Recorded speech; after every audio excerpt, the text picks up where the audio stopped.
Bodoland इंखं television स्टुडिय'आव आं उपमारानि दैमारि दिनैनि गाहाय रादाबाव दं। आलादा बड'लेण्डनि थाखाय फिन सोमावसारनो गोदान आफाद दाबाय। बिपिएफआ बिजेपिजों सोमोन्दो नागारनो थियारि।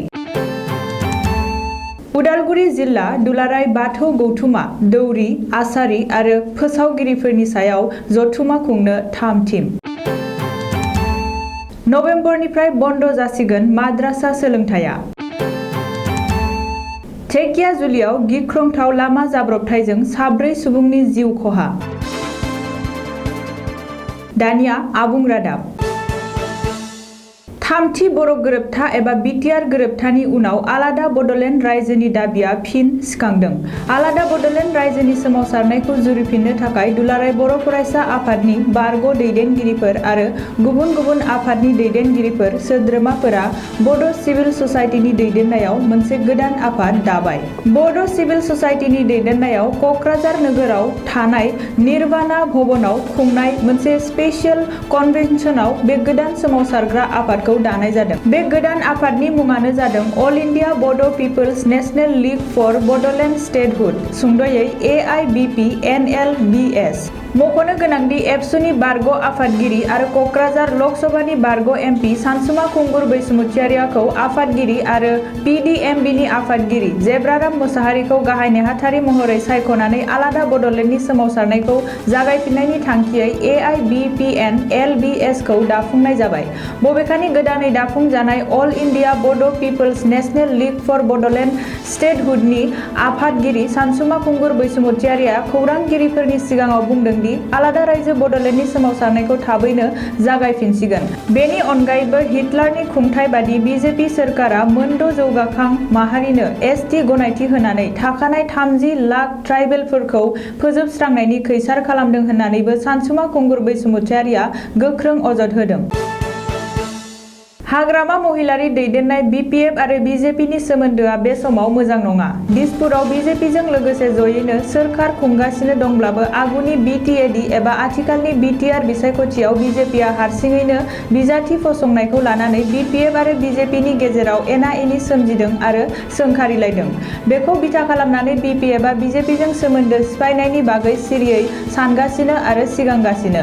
अब्लाबो बिपिएफआ बिजेपिजों सोमोन्दो नागारनायनि बागै दासिम बिपिएफनि सासेबो दैदेनगिरिफोरा जेबो बुङाखै। नाथाय जायखिजाया समावनो बिपिएफआ बिजेपिजों सोमोन्दो नागारनो हागौ। बे इसाराखौ होदों एआइइउडिएफनि एमएलए हाफिज राफिकुल इस्लामआ। बबे मोनसे राजखान्थि दोलोआ कंग्रेस एआइइउडिएफनि जथायारि गोहोआव बाहागो लाहैगोन बेखौ मख'वाखै, अब्लाबो बे दोलोआदि बिपिएफआनो बेनि इसाराखौ हाफिज राफिकुल इस्लामआ खेंसालियायै होदों। उदालगुरि जिल्ला दुलाराय बाथौ गौथुमा फैगौ 14 आरो 15 नबेम्बर 2020 खालि साननैनि हाबाफारिजों दौरि आसारि आरो फोसावगिरिफोरनि सायाव जथुमा खुंनो थाम-थिम खालामदों। उदालगुरि जिल्लानि माइदांगुरियाव थानाय बाथौ हारिमु बिजिरसं खुलियाव दौरि आसारि आरो फोसावगिरिफोरनि सावराय जथुमखौ मेहेरगोनाङै साननैनि हाबाफारिजों खुंफुंगोन। बे बाथ्राखौ जोंनिसिम खौरां हरदों दुलाराय बाथौ गौथुम लाइमोन आफादनि लेङाइ आफादगिरि आरो उदालगुरि जिल्ला दुलाराय बाथौ गौथुमनि बोसोनगिरि रजेन बर'आ। ओरैहाय उदालगुरि जिल्ला दुलाराय बाथौ गौथुम लाइमोन आफादनि 28थि लाइमोन सावरायमा जथुमखौ फैगौ 1 नबेम्बर खालि सानसेनि हाबाफारिजों हुयाघाट बियाबनि गोथार थानसालियाव खुंफुंनो थाखायबो थाम-थिम खालामदों होननानै मिथिनो मोननाय जादों। आसामाव फैगौ नबेम्बर दाननिफ्राय माद्रासा सोलोंथाया बन्द जासिगोन। सरासनस्रा सोरखारि सोलोंथायाव सोलायगासिनो माद्रासा सोलोंथायखौ। आसामनि सोलोंथाइ मन्थ्रि डक्टर हिमन्त बिश्व शर्माया दिनै शिबसागराव बे बाथ्राखौ बुंदों। सोलोंथाइ मन्थ्रिया बुंनाय बादिब्ला फैगौ नबेम्बर दाननिफ्रायनो बन्द जागोनब्लाबो माद्रासा फोरोंगिरिफोरनि साख्रिया थांनाय नङा। बेजों लोगोसेनो माद्रासा सोलोंथायाव धोरोमारि सोलोंथाइनि सोलाय आथिखालनि सरासनस्रा सोलोंथाइनि आयदाफोराबो थासिगोन। नाथाय धोरोमारि सोलोंथायाल' थानाय नङा। फरायसालिनि माद्रासा मुंखौल' खोमोरनानै फरायसालिफोरनि मुङा बेनो बे थागोन। माद्रासा बर्डआबो सिफायजागोन। बबेखानि आनजादखौ सेबा आरो काउन्सिलनि सिङाव आनजादफोरखौ खुंनाय जागोन होननानैबो सोलोंथाइ मन्थ्रि हिमन्त बिश्व शर्माया बुंदों। सनितपुर जिल्लानि ढेकियाजुलियाव मोनसे गिख्रंथाव लामा जाब्रबथाय जादों। बे गिख्रंथाव लामा जाब्रबथायाव 4 सुबुंफोरा जाथायसालियावनो जिउ गोमायो। मिथिनो हानाय बादिब्ला धुबुरीनिफ्राय जरहाट फारसे थांगासिनो थानाय AS 17D 7583 नम्बरनि गंसे टाटा सुमो गारिया ढेकियाजुलिनि 15 नं राजा लामायाव 01K1823 नम्बरनि गंसे ट्राकआव उनथिंनिफ्राय सौग्रावहैनायनि जुनै बे जाब्रबथाया जादों। बे जाब्रबथायाव टाटा सुमोआव थानाय 4 सुबुङा जाथायसालियावनो जिउ गोमायो आरो गुबुन 9 सुबुंफोरा गोब्राबै जखम जायो। जिउ गोमानाय सुबुंफोरखौ आब्दुल आजिज खान 53 बोसोर, आब्दुल आली 56 बोसोर, खुदेजा बिबि 50 बोसोर आरो राफिकुल हक होननानै सिनायथिनो हादों। ओरैहाय जखम जानाय सुबुंफोरखौ तेजपुर मेडिकेल कलेज देहा फाहामसालियाव थिसननाय जादों।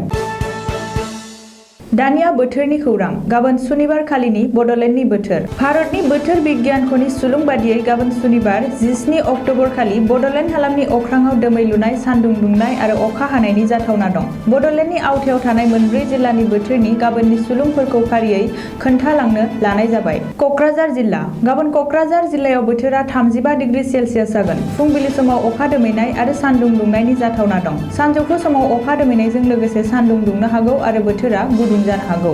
थिग बेबादिनो हरनि समाव अखा दोमैनायजों लोगोसे एसे बिबांनि अखा हानायनि इसारा दं। चिरां जिल्ला। गाबोन चिरां जिल्लायाव बोथोरा 35 डिग्री सेलसियास जागोन। फुंबिलि समाव अखा दोमैनाय आरो सान्दुं दुंनायनि इसारा दं। सानजौफु समाव अखा दोमैनायजों लोगोसे सान्दुंबो दुंनो हागौ आरो बोथोरा गुदुं जानो हागौ। थिग बेबादिनो हरनि समावबो अखा दोमैनायजों लोगोसे एसे बिबांनि अखा हानायनि जाथावना दं। बाक्सा जिल्ला। गाबोन बाक्सा जिल्लायाव बोथोरा 35 डिग्री सेलसियास जागोन। फुंबिलि समाव अखा दोमैनाय आरो सान्दुं दुंनायनि जाथावना दं। सानजौफु समावबो अखा दोमैनाय, सान्दुं दुंनाय आरो बोथोरा गुदुं जानो हागौ। थिग बेबादिनो हरनि समावबो अखा दोमैनाय, एसे बिबांनि अखा हानायनि जाथावना दं। उदालगुरि जिल्ला। गाबोन उदालगुरि जिल्लायाव बोथोरा 34 डिग्री सेलसियास जागोन। फुंबिलि समाव अखा दोमैनाय, एसे बिबांनि अखा हानाय आरो सान्दुंबो दुंनो हागौ। सानजौफु समावबो अखा दोमैनाय, अखा हानाय आरो सान्दुंबो दुंनो हागौ आरो बोथोरा एसे गुदुं जानो हागौ। थिग बेबादिनो हरनि समाव अखा दोमैनायजों लोगोसे एसे बिबांनि अखा हानायनि इसारा दं।